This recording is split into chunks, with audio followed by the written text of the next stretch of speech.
जी हाँ दोस्तों, देश में एक बार फिर मोदी के नेतृत्व में सरकार बनने जा रही है। लेकिन भाजपा को हराने के लिए मुसलमानों ने किया था वोटिंग। सवाल ये कि मुसलमानों को क्या मिला। आज मुस्लिम पार्टी के पास 20 से 30 सीट होते तो क्या होता। साथ में आपको बताएंगे इस बार कितने मुस्लिम सांसद चुने गए और किस पार्टी से ज़्यादा है और कहां कहां से। दोस्तों सब कुछ हम आपको बताएंगे, तो आप मेरे साथ इस वीडियो के आखिर तक बने रहिए। दोस्तों एक बार फिर देश में मोदी के नेतृत्व में एनडीए की सरकार बनने जा रही है। इस बार बीजेपी अकेले दम पर बहुमत का आंकड़ा नहीं छू पाई है। उनको सरकार बनाने के लिए नीतीश कुमार और चंद्रबाबू नायडू जैसे नेताओं की सख्त ज़रूरत है। अगर वो साथ नहीं दे तो सरकार नहीं बना सकेगी। वैसे दोस्तों ये तो क्लियर है कि देश में एक बार फिर मोदी के नेतृत्व में सरकार बनने जा रही है। लेकिन सबसे बड़ा सवाल ये है कि मुसलमान बढ़ चढ़कर भाजपा के खिलाफ मतदान किया। पूरे देश में मुसलमानों ने भाजपा को हराने के लिए वोट किया ताकि नफरत की राजनीति ख़त्म हो जाए। तो यहाँ पर मुसलमानों को फ़ायदा क्या मिला। अब कई लोगों का मानना है कि अगर अभी किसी मुसलमान पार्टी के पास 20 से 30 लोकसभा सीट हो जाते तो किंग मेकर बन सकते थे, क्योंकि देश में कमोबेश 20 करोड़ मुसलमान हैं। लेकिन इन 20 करोड़ मुसलमानों में कोई भी ऐसा मुस्लिम पार्टी नहीं है जो देश में सरकार बना सके और सरकार गिराने में दम रख सके। आज 70 साल से यही चलता आ रहा है। नीतीश जैसे नेता जो सिर्फ 12 सीट जीते हैं, चंद्रबाबू नायडू जो सिर्फ 16 सीट जीत कर आज केंद्र में सरकार बनाने में अहम भूमिका निभाने जा रही है। यही नहीं दोस्तों, सूत्रों से मिली जानकारी के मुताबिक नीतीश ने केंद्र सरकार से कई अहम पद की मांग रखी है। लेकिन राजनीति में मुसलमान दूर दूर तक नज़र नहीं आ रहा है। मुसलमान हमेशा भाजपा को हराने के लिए वोट किया, कभी अपना भविष्य के बारे में सोचा ही नहीं। आज भी देश में मुसलमानों ने भाजपा को हराने के लिए वोट किया, लेकिन फ़ायदा कुछ नहीं हुआ। जस की तस बनी हुई है। यहाँ पर सोचने वाली बात है कि किसी मुस्लिम पार्टी को सिर्फ 20 से 30 सीट मिल जाते तो क्या स्थिति होती आज। हर कोई उसे अपनाने की कोशिश करते।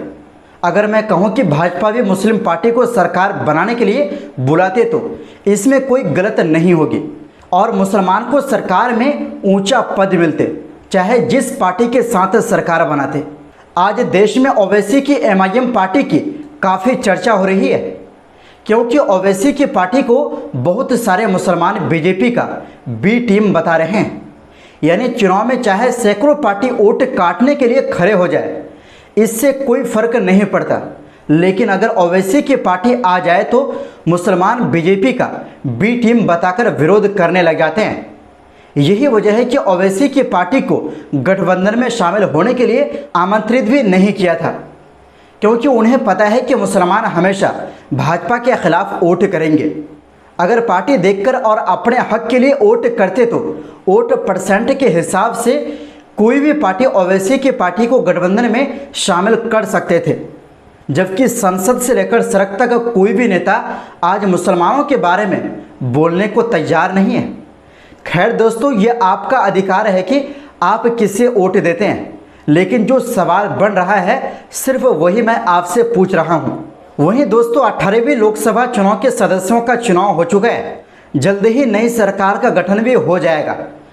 तीसरी बार मोदी सरकार बनने जा रही है। 18वीं लोकसभा के सदस्यों की सूची भी जारी हो चुकी है। इस बार संसद में 24 मुस्लिम सांसद चुनकर आए हैं। इसमें यूसुफ पठान, असदुद्दीन ओवैसी और इकरा चौधरी जैसे बड़े चेहरे शामिल हैं। लोकसभा चुनाव 2024 में कुल 78 मुस्लिम उम्मीदवारों ने चुनाव लड़ा। इसमें निर्दलीय उम्मीदवार भी शामिल है, जबकि 2019 में 115 मुस्लिम उम्मीदवारों ने चुनाव लड़ा था। हम सभी मुस्लिम सांसदों की लिस्ट बताने जा रहे हैं। दोस्तों क्रिकेटर से नेता बने यूसुफ पठान ने पहली बार लोकसभा चुनाव लड़ा।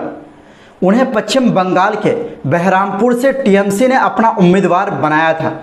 खास बात यह है कि यूसुफ पठान ने कांग्रेस के अधीर रंजन चौधरी को हराया।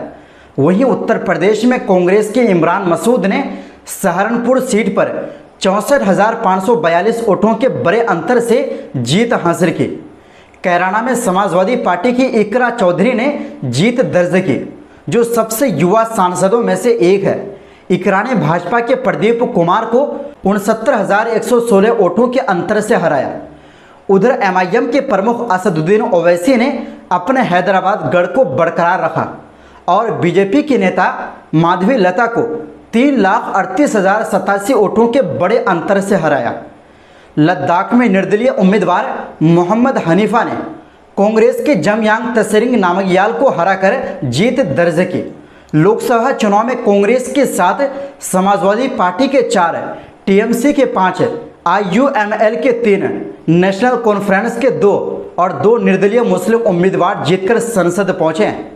दोस्तों, अब हम आपको उन मुस्लिम सांसदों की पूरी लिस्ट बताने जा रहे हैं जिन्होंने इस बार 2024 के लोकसभा चुनाव में जीत हासिल की है।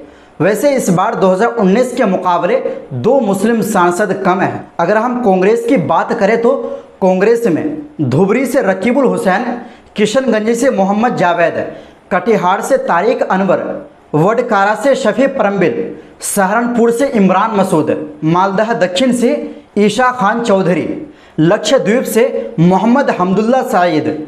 अगर हम समाजवादी पार्टी की बात करें तो कैराना से इकरा चौधरी, रामपुर से मोहिबुल्ला, संभल से जियाउर रहमान, गाजीपुर से अफजल अंसारी। टीएमसी अगर हम ममता की पार्टी की बात करें तो जंगीपुर से खलीलुर रहमान, बहरामपुर से यूसुफ पठान, मुर्शिदाबाद से अबू ताहिर खान, बसीरहाट से एसके नूरुल इस्लाम, उलूबेरिया से सजदा अहमद। अगर हम आईयूएमएल यानी मुस्लिम लीग की बात करें तो मल्लमपुरम से ईटी मोहम्मद बशीर, पुरानी से डॉक्टर एमपी अब्दुल समद समदानी, रामनाथपुरम से नवाज कानिके। वहीं अगर एमआईएम की बात करें तो एमआईएम से सिर्फ एक सांसद है, वो भी हैदराबाद से सिर्फ असदुद्दीन ओवैसी। वहीं अगर हम निर्दलीय की बात करें तो बारामुल्ला से अब्दुल राशिद शेख, लद्दाख से मोहम्मद हनीफा। नेशनल कॉन्फ्रेंस की बात करें तो श्रीनगर से आगा सैयद रूहुल्ला मेहदी, अनंतनागा राजौरी से मियां अल्ताफ अहमद चुनाव में जीत हासिल की। यानी दोस्तों, बताया जा रहा है कि इन सांसदों में 16 ऐसे इलाके से जीत हासिल की है जहां पूरी तरह मुस्लिम बहुल इलाका है, जबकि 1980 में 49 मुस्लिम सांसद चुनकर संसद भवन पहुंचे थे, जो अब तक की सबसे बड़ी संख्या थी। लेकिन आज सिर्फ इतनी सीटों पर सिमट कर रह गया है, वो भी अलग अलग पार्टी से। तो दोस्तों, इस वीडियो में बस इतना ही।